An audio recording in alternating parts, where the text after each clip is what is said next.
Hello everybody, my name is Dratnos and welcome to my kill video for Opulence Mythic. This is actually our second kill of the boss that I'm recording here. I had originally planned to release our progression kill, but I ended up getting a rank 1 for both damage and boss damage as Assassination Rogue on this here, our second kill, so I decided to release that instead because I might be able to do some more clickbait with the title, which is always something I enjoy trying to do. So this time I was off here on the left side to start against the hand of Inzashi. There are two different sides that you're going to split your raid to go evenly down each side. The left-hand side is generally the easier one. The mechanics are a little bit less punishing over here. There's a volatile charge mechanic, which will go on random players, and they'll drop a little orb that pulses damage near it every once in a while. Other than that, there's really not all that much going on the left-hand side. Whereas on the right-hand side, there's the Flames of Punishment mechanic, which is very punishing and wipes and kills people very easily. So that's where you'll see a lot of deaths here, but you see those people counting down, they're just dropping their volatile charges, and they just drop them off to the side of the room, and that's all there is to it. Every 10% of the boss's health, or of the mini-boss's health here, it will advance to the next room, and each room has something different going on. So we just left this room with those flame jets coming out of the wall with random patterns, and now we're in this room where there will be little swirlies that spawn under people, and what will happen is then a couple seconds later, a laser will start shooting at that spot, and will follow that player.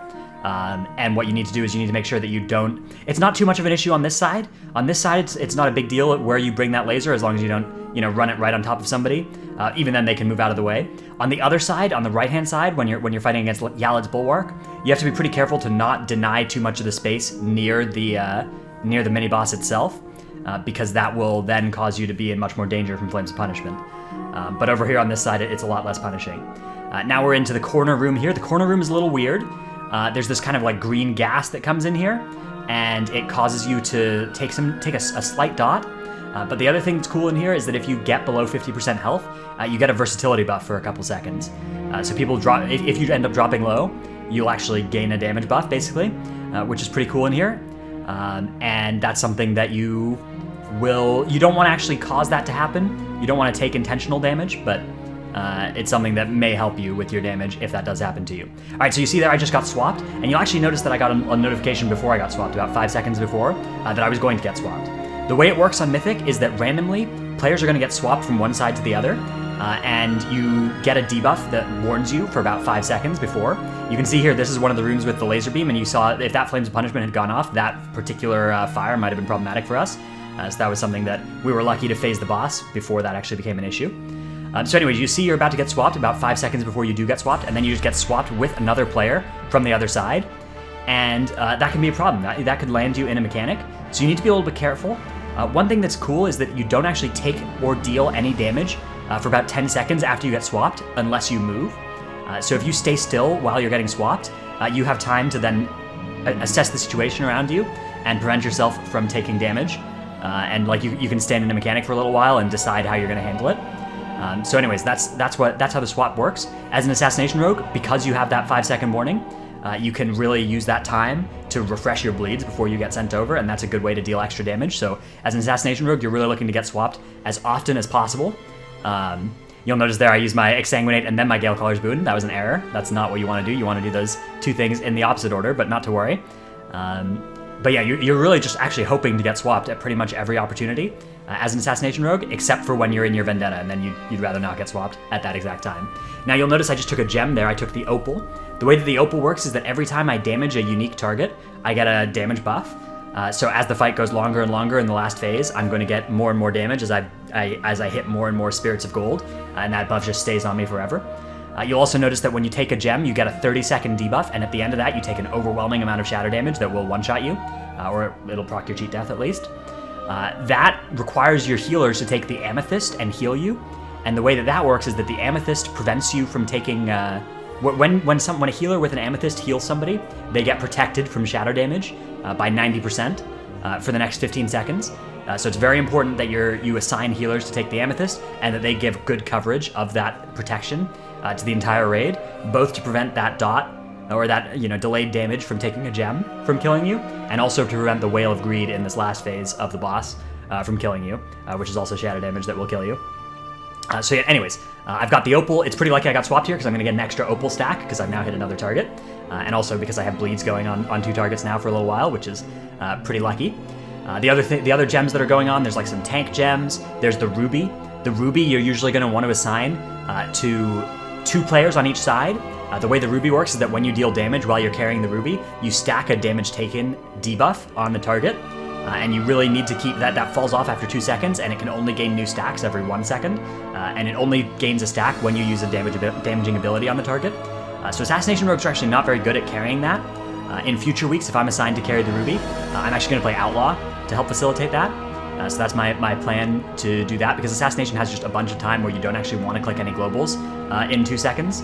And so that makes it a relatively bad spec for ruby.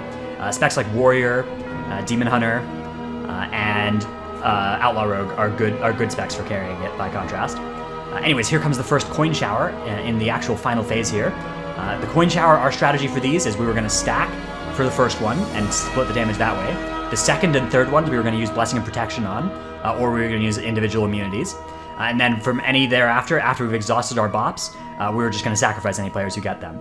Now, liquid gold is a mechanic where you're going to want to run, and particularly these early liquid golds, you're going to want to place them as far away as possible. So you'll see here, I put it just up there, way out of the room, because they expand whenever the boss casts Surging Gold.